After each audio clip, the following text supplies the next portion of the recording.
So very quickly, I'm going to talk about the other apps that this program provides. So when you buy the subscription, depending on your subscription, you may or may not have access to the other apps available with this program. So they are Turbo Lister and Online Arbitrage. So the Turbo Lister it's a program I've never used before, to be honest. I'm more of an inventory lab guy.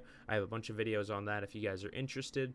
But the Online Arbitrage I have used, and I use it for textbook season very often because it does a great job of doing Amazon flips, and you can find books low on Amazon and reflip them via Prime. So go ahead and check out this if you have the program and the subscription. It's the same the same password and username that you use for this app. And I highly recommend, if you have this app, to go ahead and use this thing up, because it's basically a free tool to you. You're paying for it, so I guess I wouldn't call it free, but it's there, so you might as well check it out. Even if you don't use it, it's worth taking a peep at.